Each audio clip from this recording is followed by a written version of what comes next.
And as long as I have identified as a feminist, it has been clear to me that any feminism that privileges those who already have privilege is bound to be irrelevant to poor women, working class women, women of color, trans women of color. I truly believe that this is the era of women. I truly believe that. Ya viene el Día Internacional de la Mujer, también conocido como el 8M. Un día muy importante para la lucha por los derechos de las mujeres, quienes nos enfrentamos diariamente a muchísimas barreras para poder vivir libres y seguras. Uno de los principales desafíos que enfrentamos las mujeres es la desigualdad salarial, ya que las mujeres ganan en promedio un 20% menos que los hombres por el mismo trabajo. Esto de acuerdo a informes de la Organización Internacional del Trabajo. Sí, bueno, ¿quién tiene hambre? Y esto se debe a diversos factores, como la segregación ocupacional, la falta de acceso a puestos de liderazgo y la penalización por la maternidad. Y a esto súmale que muchas mujeres no solo trabajan, sino que además se hacen cargo de la casa, los hijos, la familia. O sea que las mujeres evolucionaron de solo ser amas de casa a ser amas de casa con trabajos de tiempo completo. ¡Puta, qué ofertón! Pero eso no es todo, sino que también nos enfrentamos al limitado acceso a la educación. Muchísimas mujeres alrededor del mundo no pueden terminar sus estudios, ya sea por razones económicas, culturales o debido a normas sociales discriminatorias. Otro problema es la falta de acceso a servicios de salud reproductiva, la mortalidad materna y la violencia obstétrica. Hay regiones en donde las mujeres ni siquiera pueden acceder a anticonceptivos y en donde el aborto seguro y gratuito no solo es un tabú, sino un delito.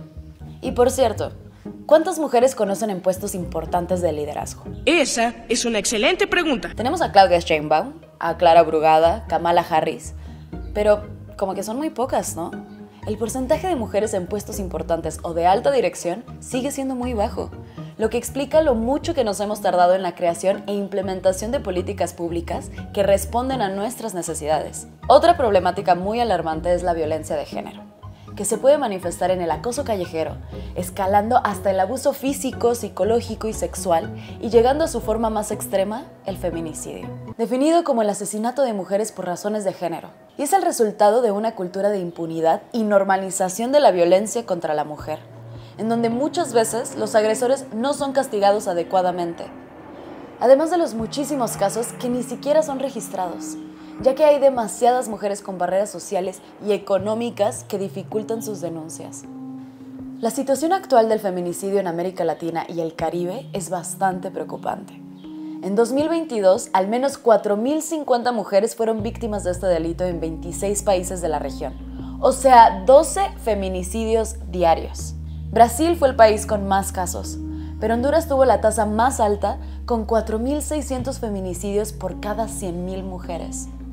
Este tema es muy alarmante cuando hablamos específicamente de México, ya que en 2023 se registraron 848 feminicidios y un total de 3.439 mujeres asesinadas violentamente.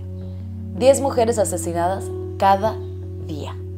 El hecho de que este crimen persista con tanta fuerza indica dos cosas: que para garantizar una vida libre de violencia para las mujeres se tienen que reforzar las medidas de prevención, protección y sanción, y que la violencia de género está muy arraigada en nuestras raíces culturales y estructurales, por lo que el 8M y el feminismo juegan un papel muy importante para poder cambiar esta situación. El feminismo es un movimiento con una gran capacidad de convocatoria y de generar conciencia colectiva, con marchas y movilizaciones que reúnen a mujeres de todas las edades y sectores sociales. Y el 8M ha impulsado la creación de redes de apoyo y solidaridad entre mujeres, fomentando un sentido de comunidad y resistencia ante la opresión de género. Las principales demandas del 8M son: fin de la violencia de género, justicia para las víctimas de feminicidio, desapariciones forzadas y violencia doméstica, igualdad salarial y laboral, garantizar condiciones justas para todas las trabajadoras, accesos a derechos sexuales y reproductivos, participación política y liderazgo femenino, y reconocimiento del trabajo doméstico y de cuidados. Porque sí, que tu esposa limpie la casa, te haga de comer, te planche tus camisitas y cuide a los hijos, también es trabajo. El 8M y el feminismo han trascendido fronteras y se han convertido en movimientos globales, cuyas movilizaciones han impulsado serios avances en legislaciones y derechos humanos, con grandes conquistas como la legalización del aborto en muchas partes del mundo o los avances en paridad de género en la política.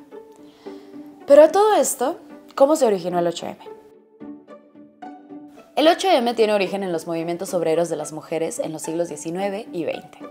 Y es que la revolución industrial trajo muchos cambios. La incorporación masiva de mujeres a trabajos en condiciones bastante inhumanas. Esa cosa ni sentimientos tiene. Lo que dio pie al surgimiento de los primeros movimientos obreros organizados por mujeres. Mientras que entre finales del siglo XIX y principios del siglo XX, el movimiento sufragista se fortaleció en Europa y Estados Unidos, marcando el inicio de una lucha global por la equidad de género y la lucha social. Lo que nos lleva a uno de los eventos más simbólicos para esta lucha, que se dio el 8 de marzo de 1908 en la ciudad de Nueva York, en donde miles de trabajadoras textiles salieron a las calles para protestar por sus deplorables condiciones laborales, exigiendo jornadas de trabajo de 8 horas, mejores salarios y condiciones seguras en las fábricas. En 1909 se realizó una nueva huelga conocida como el Levantamiento de las 20.000, movimiento que influyó muchísimo en la creación de sindicatos femeninos y en la promulgación de leyes laborales. Y en la Segunda Conferencia Internacional de Mujeres Socialistas en Copenhague, Clara Zetkin propuso la creación de un día internacional para conmemorar estas luchas. Pero esto no se dio de forma oficial, sino hasta 1977. Han pasado 84 años. Cuando la ONU proclamó oficialmente el 8 de marzo como el Día Internacional de la Mujer.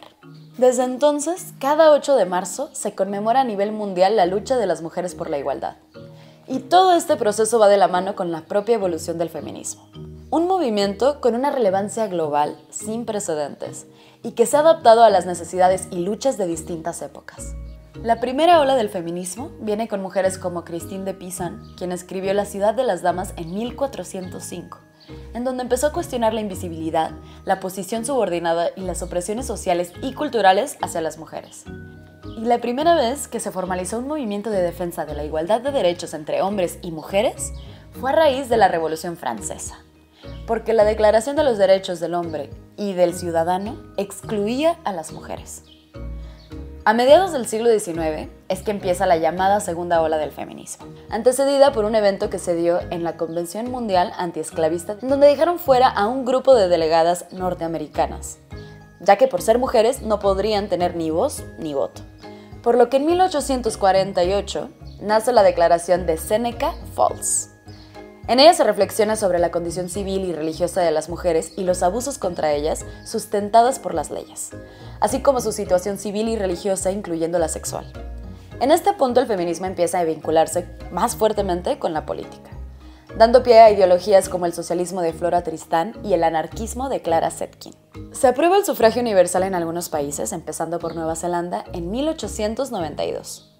Y las mujeres obtuvieron varios derechos: a trabajar, a tener un salario, a la propiedad, al control de la natalidad, a escribir, a publicar y a conducir.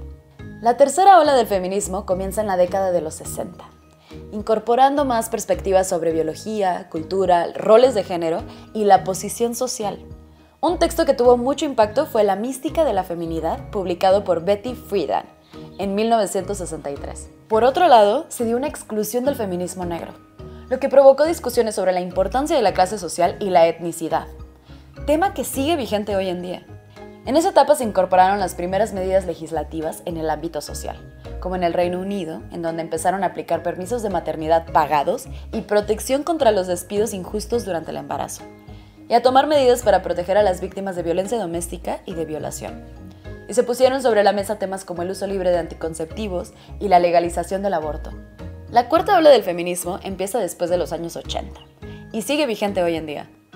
Básicamente es una reivindicación de la tercera ola, continuando con reclamaciones que no se consiguieron del todo, como la igualdad real de derechos civiles, el derecho al aborto, la libertad sexual, el rechazo a la violencia de género, el sexismo en los medios, además de sumar la búsqueda por los derechos del colectivo LGBTIQ+.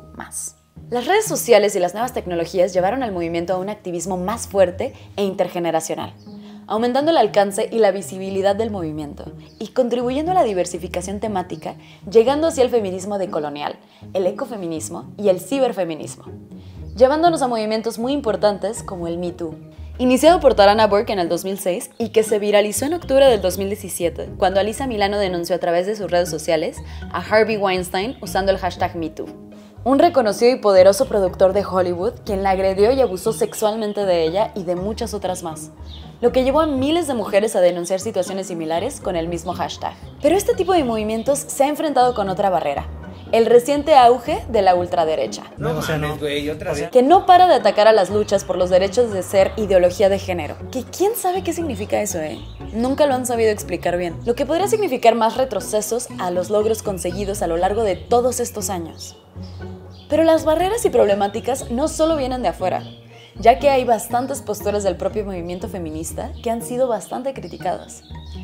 Una de estas posturas es el feminismo radical transexcluyente, que sostiene que la identidad de género no debe ser reconocida y solo el sexo biológico define a una mujer, que las mujeres trans no deben ser incluidas en espacios exclusivos para mujeres cis y que la lucha feminista debe centrarse exclusivamente en las mujeres cisgéneros. La ley trans no va de derechos trans, la ley va de borrado de mujeres y de hormonación infantil. Posturas duramente criticadas porque perpetúan la discriminación a las personas trans y contradicen a la lucha de las mujeres por el derecho a decidir sobre su propio cuerpo. Te convertiste en aquello que juraste destruir.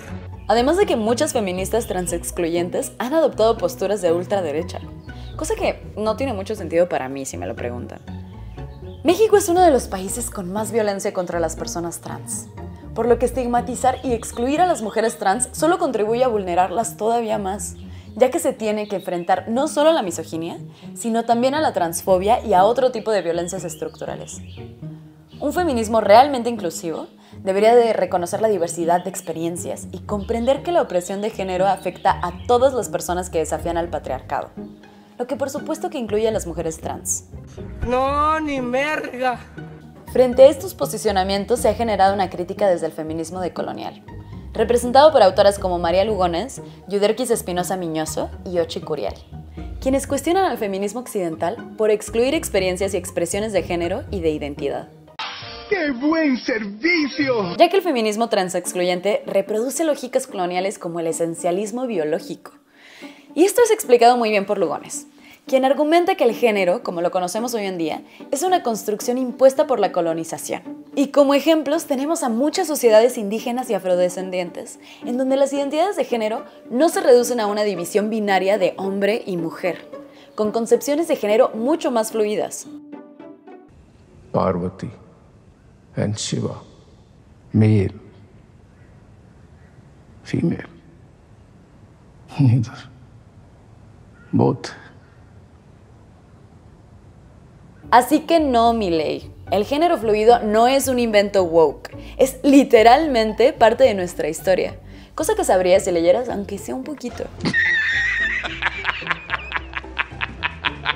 Espinosa critica el feminismo occidental por su pretensión de universalidad, ya que hay una tendencia a tratar de imponer una visión de lo que significa ser mujer, lo que básicamente es repetir la lógica colonial de civilizar y homogeneizar acorde a lo que digan los blancos.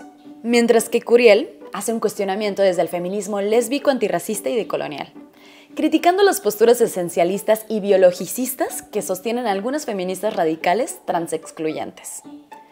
Lugones, Espinosa y Curiel nos recuerdan que el género no es una verdad biológica, sino una construcción histórica que ha sido utilizada para oprimir a diversos grupos. Y rechazar a las mujeres trans es una postura colonialista, que invisibiliza la diversidad de experiencias de género que han existido desde hace milenios. Las mujeres llevamos siglos luchando por nuestros derechos y por la eliminación de la violencia de género. Y en las últimas décadas hemos logrado avances muy significativos. ¡Qué buena noticia! Sin embargo, aún nos enfrentamos a muchísimos retos. Y por esto y más, es que el 8M no es un día de celebración. ¿Qué? ¿Cómo que no? Sino un recordatorio de que aún quedan muchas batallas por librar. La igualdad de género es un principio fundamental en la construcción de sociedades democráticas inclusivas, por lo que es necesario seguir luchando por la implementación y el cumplimiento de leyes y medidas para prevenir el acoso, la violencia, la desigualdad, y por la educación sexual y los derechos reproductivos. El 8M es una conmemoración de lo mucho que hemos logrado y un eterno recordatorio del largo camino que aún nos queda por recorrer.